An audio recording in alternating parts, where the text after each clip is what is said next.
안녕하세요. 동대문 시각 특화 장애인 복지관 자립지원팀입니다. 2026년 2월 9일 월요일입니다. 오늘의 발췌는 복지관 이용자인 조은진 작가의 산문집에 수록된 한 편입니다. 도서명 언젠가 전혀 이렇지 않을 것이다. 다중차별을 넘어 서로를 연결하기.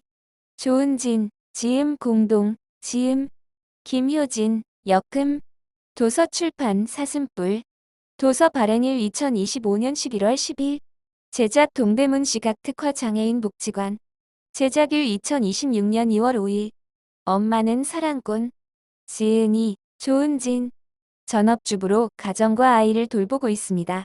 예전에는 직업 생활로 디자인을 했지만 시력을 잃은 뒤 손끝의 감각을 살려 할 수 있는 새로운 미술 작업을 모색하고 있습니다. 아이가 돌이 지날 무렵 나의 시력에 장애가 시작되었다. 원인은 망막박리였다. 수술을 7차례나 받았지만 시력을 다시 예전 상태로 되돌릴 수는 없었다. 마지막 수술 뒤에는 오른쪽 눈의 시력을 완전히 잃었고 왼쪽 눈은 어렴풋이 사물만 조금 구분할 수 있는 정도였다. 샵 출산과 육아샵 장애 엄마. 이따금 소파에 앉아 휴대전화에 저장된 사진을 흘러본다. 이제 9살 된 아들의 유아 시절을 보며 추억에 잠긴다. 엄마, 뭐 보고 있어? 너 어렸을 때 사진. 너무 귀엽지 않아? 아이가 내 옆으로 다가와 자기 볼을 내 얼굴에 붙인다. 내 휴대폰 사진을 들여다보며 싱긋 웃는다. 그 중에는 아이가 5살 무렵에 나한테 써준 편지도 있다. 편지의 내용은 이랬다. 옛날에 똥 싸서 미안해요. 사고 쳐서 미안해요. 똥이라는 글씨는 똥으로 대신 그려놓았다.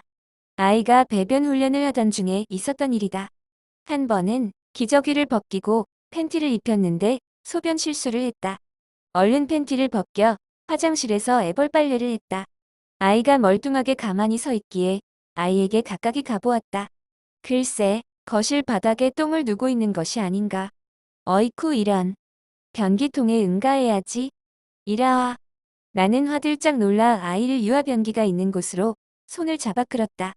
아이는 걸어가면서 또 똥을 떨어뜨렸다. 아연 실색한 나는 3초 정도 얼음이 되었다. 그러나 이내 웃기기도 하여 휴대전화로 사진을 남겼다. 며칠 뒤 아이에게 사진을 보여주었다. 내가 거실 바닥에 응가했지 라고 말했다. 그때 아이가 연습장을 찢어 못 알아보는 글씨로 편지를 써준 것이다. 편지의 내용도 삐뚤빼뚤한 글씨도 사랑스러워서 아이를 꼭 끌어안았다. 사진을 보면 아이의 아기 때 모습이 너무 귀엽다. 그 시절의 아기를 그리워하는 나와 하루하루 고군분투한 나를 생각하면 씁쓸하기도 하다. 육아는 정말 버겁다. 시각장애가 있는 나에게는 더욱 그렇다. 아이가 바닥에 똥을 눈 사건은 해결하기도 쉽지 않았다. 바닥장판이 나무 결문에 즉 우드색으로 깔린 우리 집은 나로서는 똥이 바닥인지 바닥이 똥인지 분간하기가 어려웠다. 마치 똥이 보호색을 띠고 있는 것 같았다. 아이가 어렸을 때 자주 병원에 데리고 다녀야 했다. 아기띠를 메고 조심조심 걸었다. 그 모습은 지금 생각해도 참 위태로웠다. 내가 이 아이의 보호자가 맞는지, 엄마로서 내 역할을 잘하고 있는지 수시로 회의감이 들었다. 지금도 다를 게 없다. 놀이터에서 아이가 넘어져도 그런 사고가 났는지도 전혀 알 수가 없다. 아이와 한 공간에 있으면서도 제대로 도움을 주지 못한다. 한 번은 아이 얼굴에 피가 흐르는 줄도 모르고 데리고 다니다가 다른 엄마들이 알려주어서 그때서야 알게 된 적도 있다. 그뿐만이 아니다. 아이 옷에 뭔가 더러운 게 묻어 있어도 아이 옷에 구멍이 나 있어도 모른다. 나중에야 알게 된다. 그럴 때마다 현타가 온다.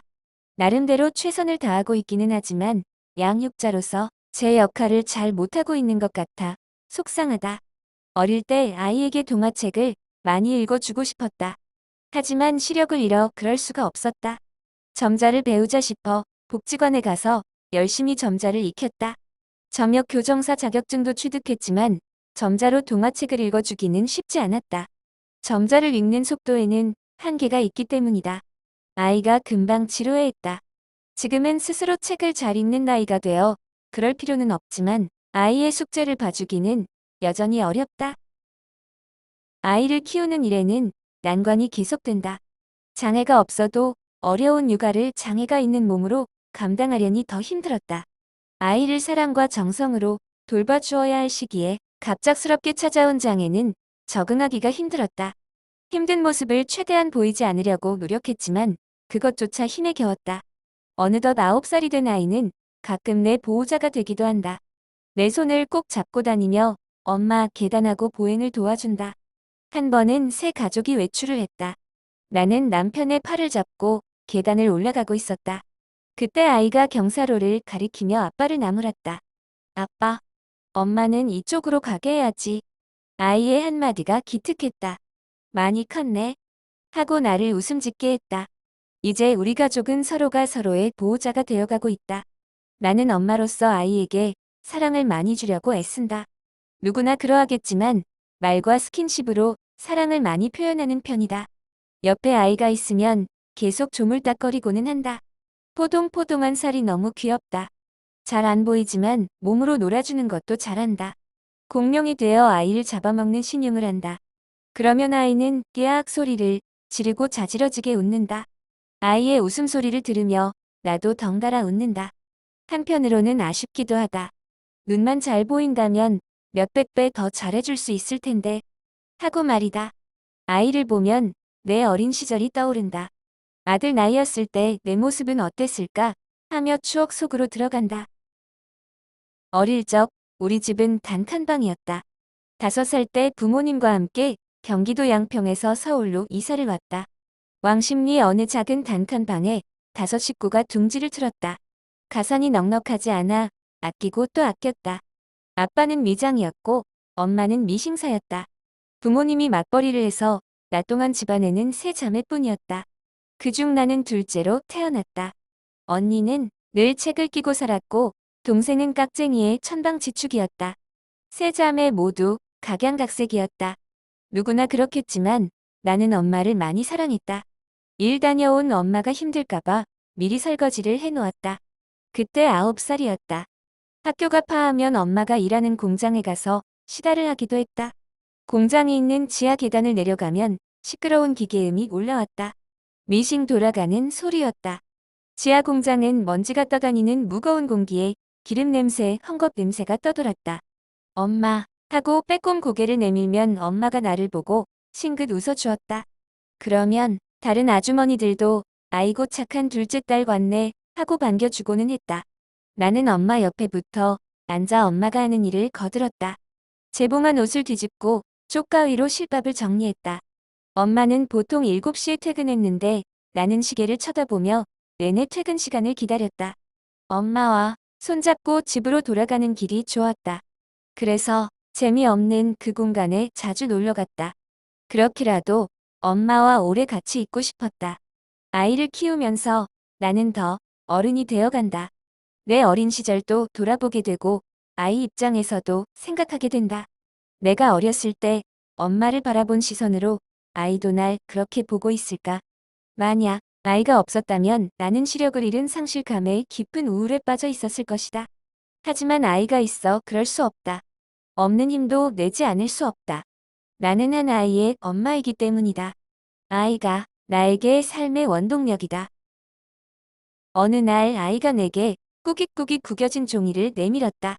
이게 뭐냐고 묻자 배시시 웃으며 펼쳐보라고 했다. 종이를 펴보니 하트 하나와 학교가 그려져 있었다. 그리고 삐뚤빼뚤한 글씨로 이렇게 적혀 있었다. 조은진 사랑꾼 초등학교에서 잘할게요. 7살 유치원생이던 아이는 그즈음 초등학교 입학을 앞두고 있었다. 꼬깃한 종이 편지를 받아드니 심장이 저릿하게 감동이 말려왔다. 너무나 귀엽고 기특해서 나는 고마워 라며 아이를 꼭 안아주었다. 너 사랑꾼이 무슨 뜻인지 알아? 아이는 사랑꾼이 뭐냐며 다시 되물었다. 괄호 열고 이럴 수가 가운데점 6번 반복. 무슨 뜻인지도 모르고 써준 거였나 괄호 닫고. 나무꾼은 뭔지 알아? 나무를 캐는 사람. 맞아. 사랑꾼은 사랑을 마구마구 주는 사람이야. 이랬더니 아이가 말했다. 그럼 엄마는 사랑꾼 맞네. 아이는 이렇듯 나에게 살아갈 힘을 준다. 아이 덕분에 살맛이 난다. 아이가 다가와 내 허리에 팔을 두른다. 자기 얼굴을 내 가슴에 부비며 놀자고 한다. 아이가 가장 좋아하는 공룡 싸움을 하자고 조른다. 난 바라오닉스야. 엄마는? 나는 티라노사우루스다. 크아아. 크아아. 오늘도 아이를 위해 나는 무서운 공룡이 된다. 책 에필로그. 우리는 장애 여성이다. 장애 여성은 여성으로서는 물론이고 사회 구성원으로서의 가능성을 일찍부터 차단당하는 공통의 경험을 한다. 하지만 차별에 직면하고 저항하며 때로는 협상하기도 하는 등 삶의 경험은 각자 다르고 그리 단순하지 않기에 그 복잡성과 역동성은 충분히 긍정되어야 마땅하다. 우리는 그동안 장애 때문에 여성이라서 스스로를 싫어하게 만드는 세상에 너무 오래 머물렀다. 우리 사회에 장애 여성이 등장하기 시작한 것은 30여 년이 채 되지 않는다. 그동안 치열한 장애 인권 운동이 전개되었고 장애에 대한 관심도 예전보다 확실히 높아졌다. 그런데도 여전히 장애는 낯설고 장애인과 관계 맺기에 대부분의 사람들은 서툴다. 장애인들은 여전히 지하철에서 시위를 하고 증오에 찬 혐오의 말들과 맞닥뜨리며 장애 여성은 여전히 다중차별이라는 악순환에서 벗어나지 못하고 있다. 인권운동의 한가운데에서 장애 여성이 지닌 차이와 다양성을 강조하면 할수록 점점 더 고립되고 조각조각 나뉘고 흩어졌다. 전체 장애인 중에서 40%가 넘는 장애 여성이 존재하는데도 우리가 살아 숨쉬고 있음을 세상은 거의 잊거나 잊고 싶어하는 것 같다. 장애 여성은 아직도 없는 존재로 여겨지거나 알면서도 모른 척 없는 존재처럼 여겨지고 있다. 하지만 언젠가는 전혀 그렇지 않을 것이다. 이 책은 장애를 가진 채 살아가고 있는 여성들의 어수선하고 혼란스럽고 부인할 수 없는 삶에 대한 이야기이다. 우리는 단일한 목소리를 갖고 있지 않으며 장애 여성이라는 하나의 정체성으로 설명될 수도 없다. 더구나 장애차별과 성차별에 더하기로도 설명되지 않는 복잡한 존재이다. 장애와 젠더뿐만 아니라 연령, 계층, 성적 지향, 종교 등 다양한 억압기제들, 각각의 영역들이 다른 영역들과 서로 얽히고 연결되고 맞물리며 상호작용하면서 서로를 구성하는 관계에 있다. 이 책은 장애 여성이 경험하는 다중차별을 이야기함으로써 우리의 존재를 가시화하고자 기획되었다. 공동 산문집을 기획하기에 앞서 함께 해주겠느냐는 물음에 기꺼이 응답해준 극단 애인의 김지수 대표와 바로 원고를 보내준 이희연 출판 편집자 덕분에 용기를 낼 수 있었다. 특히 이제까지 가려지고 지워졌던 목소리를 담고 싶었다. 그래서 소수 장애인에 해당하는 뇌병변장애 여성, 시청각장애 여성, 발달장애 여성과 정신장애 여성들에게 글을 써달라고 과감하게 들이댔다. 미침내 이 지알맞음이 쌓여 축제가 되겠지라는 첫 책으로 출간 3개월 여만에 입소문을 타고 6쇄를 찍은 조승리 작가의 글을 싣게 되어 기쁘다. 장은미 작가의 글에는 깊고 넓은 사유를 끝까지 끌고 가는 놀라운 힘이 있어 고개가 숙여진다. 좀처럼 꺼낼 기회가 없었을 이야기들을 이번 기회에 길어 올려준 작가들에게 깊이 감사한다. 가족에 대한 이야기가 가장 많았다. 장애 여성에게 가족은 특별한 의미가 있다. 특히 엄마는 가장 가까이에 있으면서도 스스로 지니고 있는 취약성 때문에 더욱 장애 딸을 차별하고 억압하는 존재이기도 하다. 작가들은 원가족에게 버림받거나 배제를 경험하거나 간혹 과보호받으면서도 각기 다른 방식으로 그 가족들과 관계를 맺으며 살아가는 속내를 풀어놓았다. 그래서 이 책에서는 탈가족화와 재가족화, 그리고 정상가족 규범에 충실하려고 애쓰는 이야기가 뒤섞여 있다. 우리들의 글쓰기가 낡은 가치를 새로운 가치로 대체하고 다른 서계를 얼어젖히는 작업이 될 수 있기를 바란다. 비혼, 희귀질환, 노년장애 여성의 자기 서사 표현의 공간을 충분히 마련하지 못했기에 다음을 기약하고자 한다. 이 책을 세상에 나오게 해준 도서출판 사슴뿔의 조항주 대표와 이필 편집자에게 진심으로 고맙다. 우리의 경험은 비장애인들에게 감동과 영감을 주는 특별한 이야기가 아니다. 하지만 우리의 삶 속에는 무수한 차이가 생생히 드러나는 다채롭고 역동적인 서사가 있다. 그러므로 비장애 중심주의 성차별 사회에 균열을 낼 수 있을 때까지 우리의 글쓰기가 계속되었으면 좋겠다. 마지막으로 이 책은 미국의 장애 정애 활동가 스테이시 박 밀번에게 많은 영감을 받았다. 한국계 이주민이자 성소수자였던 그의 바람대로 미래에는 사람들이 우리를 고장난 사람으로 여기지 않기를 바란다. 고인의 명복을 빌며 누구도 뒤에 남겨두지 않을 수 있는 세상을 향해 함께 나아가고자 한다. 이 자료는 동대문 시각특화장애인 복지관에서 시각장애인의 이용을 위해 TTS 음성 자료로 제작한 것입니다.